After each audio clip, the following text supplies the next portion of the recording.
Absolutely. All right, we're ready to roll. Let me roll our little intro video here.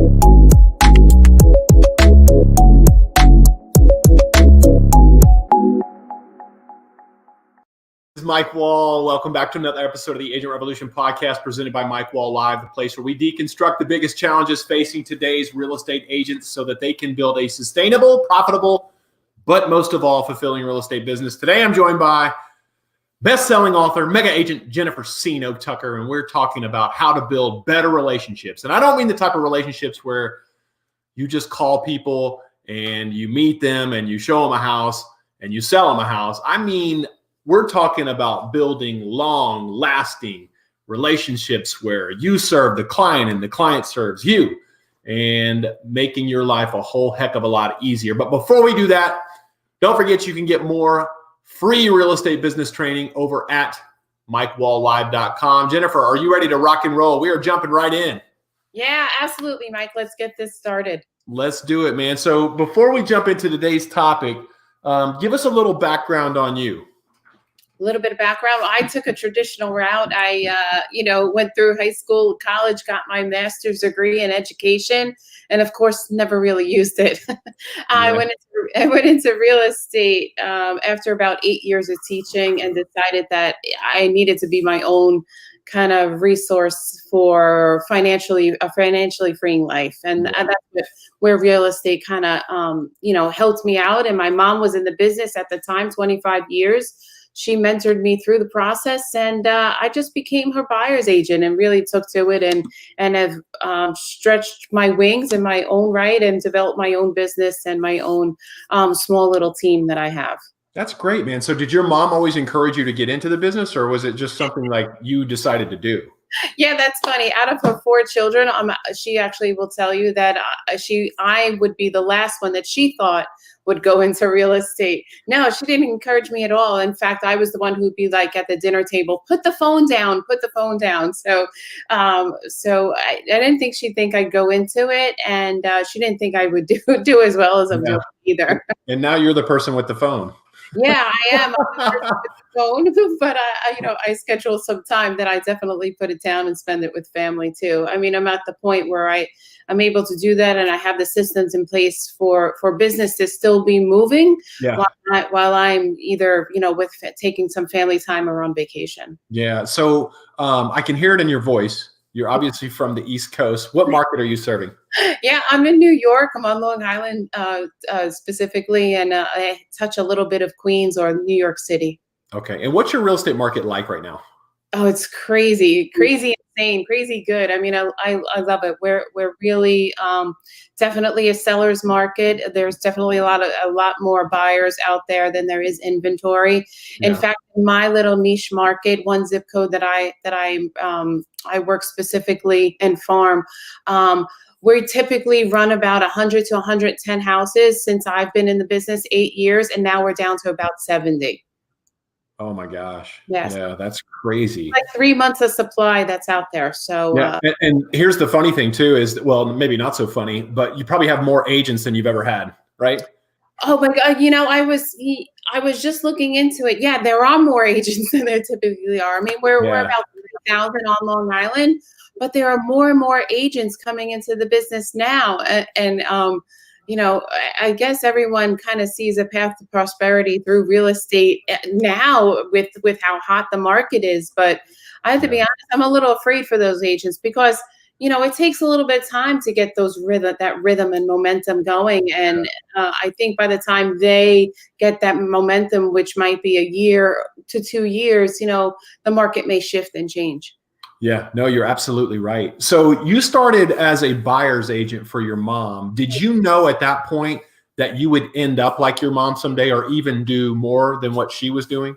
I didn't think I would do more than she was. I mean, she was a top producing agent in her own right. But I think where her and I kind of differed were I just have more of a business mindset, and I began, and my business didn't flourish until I shifted and changed it and thought of real estate and me as the CEO of my own company. Yeah.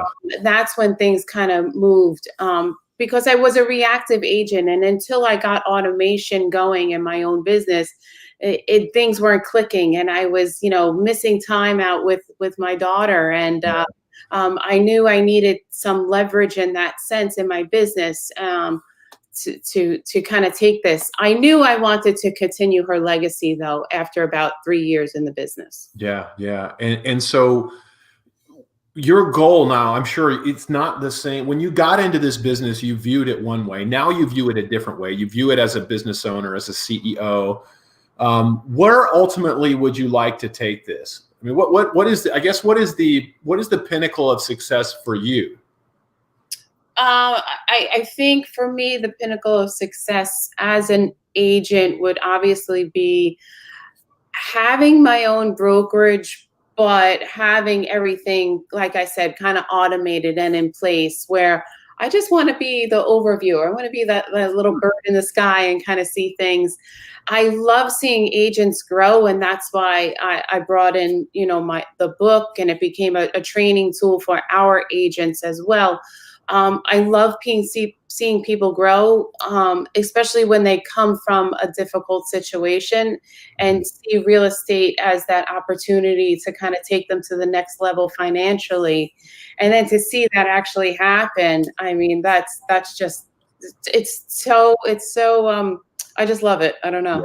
Yeah. What is the biggest challenge you deal with on a daily basis right now in your business?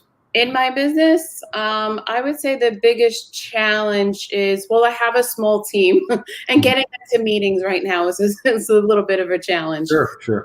It could be under the COVID circumstances, but we've always shifted, to a conference call or, conference online meeting.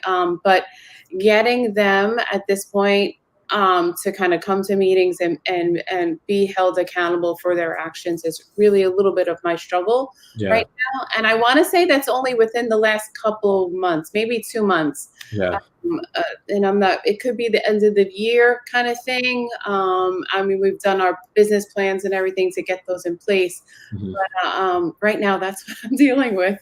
Got it. Yeah. And, that's true for a lot of people. I think it's funny, you go through different evolutions when you run or grow a real estate team. You know what I mean? And even when you're a single agent operator, as you continue to do more deals, you start to learn more about the business and where you can go as it relates to where you are. And, a lot of that stuff becomes more appealing, but you can't just do more business. You have to become someone different in order to grow into those roles. And oftentimes to do that, you have to be able to take the bumps and bruises of building a team, hiring, right, retaining, building out systems, right, that serve you and your administrative staff and your agent staff, right? It's just there's so much in this world of real estate, and especially more as you become a business owner. Would you agree with that? Oh yeah, for sure. I mean, there are always things that are kind of coming up and that you have to shift and adjust to. As a single agent, things seemed a little bit easier, but becoming now this chameleon to personalities and becoming more of a manager and leader in that sense, as the CEO of my company, that's been a little bit of a challenge as well. Yeah. Talk to me about why you wrote the book. Well, in our brokerage, my mom is the broker owner, and I'm an associate broker. We were bringing in and sponsoring a lot of agents into our company, yet true to the national statistics, 86% of our new agents were kind of leaving the business. So for every 10 people we brought in, 8 were kind of leaving or not really producing. And we didn't really have a training program in place. And as the educator, it was natural for me to kind of develop the training program. And then we started seeing our agents have more and more success and stay in the business.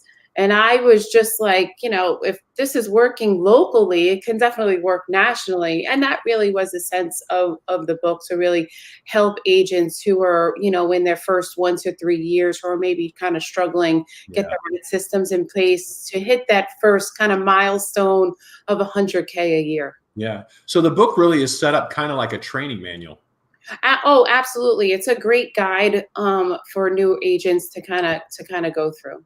Okay. That's great, man. And you're right. Oftentimes, um, team leaders don't have anything outside of what their brokerage offers in terms of a standard operating procedure. And it's when you can articulate that, especially in a way where you've basically taken your experiences, your bumps and bruises, and you've put them in a way so that you're able to package it and then communicate that to agents, so that they can kind of consume it at their own pace, and then be able also to, I'm sure, when they're in your environment, be able to ask questions and grow, I guess, at their own rate. So I think what's so cool about that, though, is the fact that you just took the time to sit down and freaking do it, man. Because everybody's got a book in them. I mean, I truly believe that, you know what I mean? But nobody really ever takes the time to do it. So talk to me about that. Like, what was talk to me about how you arrived at the decision just to sit down and actually write a book. Well, it really was a kind of epiphany kind of moment where I'm like, this thing makes sense to put this down on paper. Yeah. I don't come from a writing background at all. I'm an athlete, actually, by nature. Yeah. So that was, I thought it would be the most difficult part, but I do what every great business person does, and I hired a coach. Yeah. Yeah. I hired a writing coach to really help me through it, and they presented the order and the manner to write the book very similar to the way that we create business plans. It's Yeah. Everything was reverse engineered, right? So I didn't start with the title. Actually, that was really last. And it was like, okay, what do your chapters look like? What are they going to be called? What are we going to input in the chapter? It really was a basic outline. Yeah. And then writing the book only took me 3 days, in all honesty. That's awesome, because all that information was already inside of you, right? I mean, you just needed to get it out on paper in a way which it would make sense for somebody to read it, right? I mean, just like everything else, it was just outlining everything and bullet pointing and really being not so detailed in the beginning. And then, oh, here are all my bullets, and I'm just going to keep writing about it and what my experience was. Right. Today's topic was building relationships, right? Right. And I wanted you to choose something that you could speak on, that you were passionate about. So let's do this. Given the current, I guess, state of the market in the pandemic, I want to look at this 2 different ways. Okay. I want to look at this as though, number one, that the pandemic doesn't exist. Okay. And then what we can do is we can circle back at the end and talk about how you've kind of shifted gears with the pandemic, because I don't believe we'll be in the pandemic forever. I mean, that's just not going to happen. So I want to hear about how you're building relationships in a pandemic-free market, and talk us through that. My relationship right now, about 70% of my business comes from referrals, I would say. And how much do you love that? Like, how much easier does that make the business? Oh, it's so much easier. It's not like, the door knocking, although that's what I began with, or for being real persistent with people. It's just a natural attraction that kind of happens where, I have great partners and I've networked tremendously. I mean, I'm in like 4 networking groups who we still meet even through the pandemic. I've continued those relationships as well. My relationships really, I'm a high DC personality in the DISC personality profile. So I really attract a lot of like-minded people who are typically investors. Okay. Because it's a quick thing for us. But I mean, what I've done to nurture some of those relationships has really just been like a weekly email. I have to be honest, the drip email to let them know how the market is, what's going on in the market. Here are some new homes for sale. This is what's closed. Does it make sense for us to talk about it? I mean, it's just a basic drip email. Yeah. The database has really been one way for me to stay in contact with people Yeah. through the pandemic. And I would have to say that nothing has really shifted or changed Yeah. in that sense for me building the relationships through the pandemic. I mean, I have a great dirty dozen, which are like my attorneys, title people, mortgage brokers and bankers, who I consistently stay in contact with as well. Yeah. So let's talk about that specifically, because I want people to hear this, right?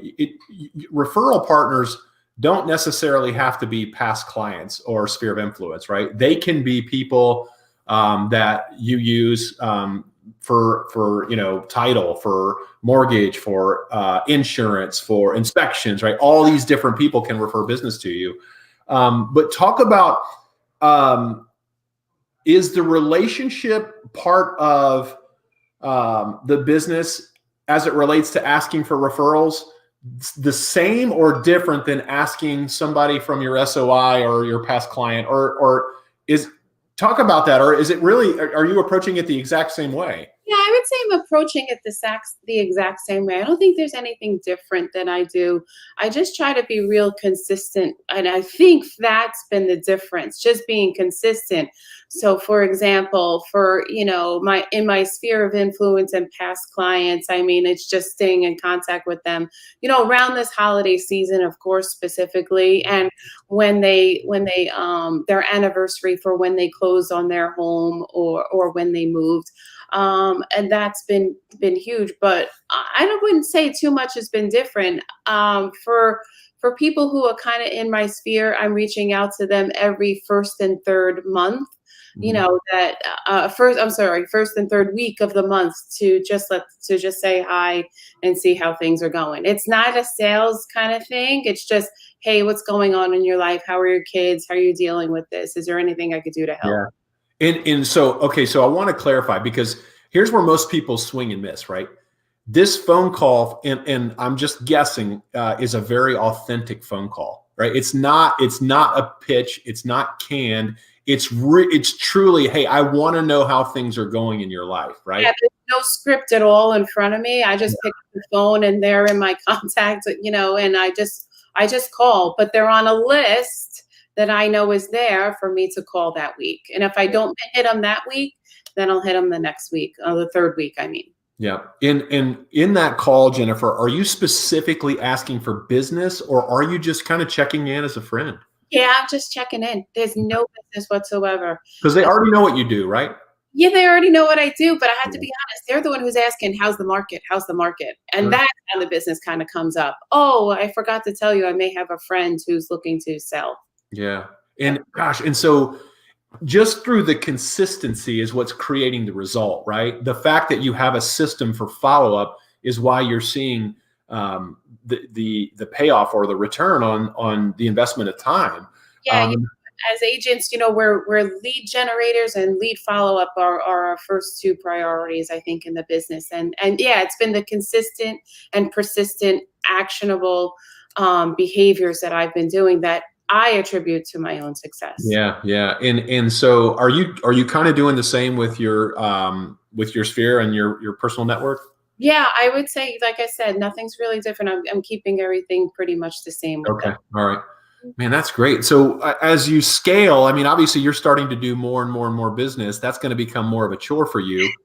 Are you, in addition to the phone call, are you sending out anything other than, I know you said the drip email, which you said is more market specific. Yeah. Are you sending out like Christmas cards or calendars or anything like that? Yeah, they're a little more specific, I think, to the people that I'm sending out. Like we just did I don't do a Christmas or a holiday card, but I do kind of this interim pie giveaway. Yeah. So I'm going to be giving away some pies, apple pie, pumpkin pie, to some of those, that sphere of influence and those referrals. Okay. And is there any strategy as it relates to social media, Facebook, Instagram? Are you friending people on social media? I'm friending and then categorizing them, like what my relationships. So I'll put them in a group, so I'll automatically be flagged as to when one of those people posts, and Yeah. then I'm just, answering or commenting on their posts. I just use one social media platform. That's what works for me. Because I don't come from that that era where I can keep track of everything. Nor Sure. do I think I want to. Yeah, yeah. And really what I want people to get from this too, and I posted this in the marketing remarks, is, I personally really did not do a good job of going deep on the relationship side built. I was a grind it out on the phone type of guy, you know what I mean? And what was so funny, and it's really not that funny, it's kind of pathetic, is the fact that I would rather call people that I didn't know all day than go deeper on those relationships that I had already built for people who already knew, like, and trusted me. And I didn't get it at the time. You know what I mean? And it was probably 2.5 to 3 years in before I truly started to get that and make actionable changes on, getting more dialed in on the relationships with my sphere and my past client database. And, we've seen that obviously start to pay off a lot more. And that business, the lead acquisition cost is next to nothing. And the hardest thing to do, you and I both know this, the hardest thing to do is build rapport with people you don't know. Right. And the great thing about, doing business with people who already know, like, and trust you is you don't have to build rapport anymore. They already know, like, and trust you. And so, the fact that you're doing 70% of your business now is repeat referral and this is from your personal network, your sphere of influence, and then your vendor partners, is you've made life so much easier for yourself, because you're not, a lot of that business you don't even have to compete for. Yeah, and definitely my investment, in marketing and getting leads has definitely decreased. That's the ironic thing. In the beginning, I was spending, and I was that Zillow agent, and I realized that at this point now, when Zillow calls me, I tell them that they should be paying me because I'm the one at the top of their list. So yeah, your strategy just changes as you develop through the business, and as you continue to gain momentum.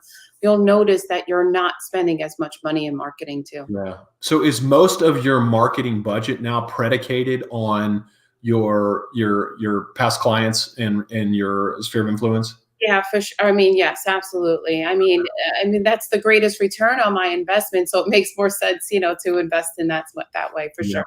Are you always trying to think about new ways you can stay in front of your past clients? I am. I wouldn't say I'm the most creative when it comes to it, but yeah, I'm just thinking of new ways. I mean, the past 2 years now, we've done an ice cream social for our past clients as well. We invite them to our office. I've hosted or sponsored, an ice cream truck at an open house as well. That it's been a past client as well. Right. So those are kind of different things that I've Yeah. done.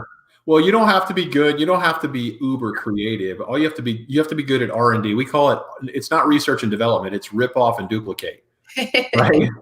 And the way you do that is you stay out into the agent community. You know what I mean? If you can get involved in some of these, Facebook groups online, or I mean, most agents who are performing at a high level, they come from a place of abundance, and they want to share. You know what I mean? And some of the best ideas I've ever gotten weren't from me being creative. They were from other agents who were just willing to share. But I mean, I love what you're doing. I think that obviously part of me is envious because 70% of your business is repeat and referral business, and I want to get better at that myself. What does the future hold for you? Like obviously you're going to continue to be a team leader and build out your team.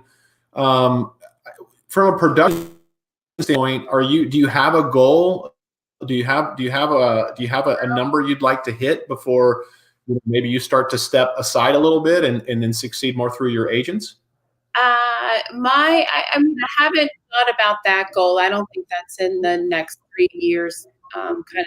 Although that would be great if I could make it happen that quickly.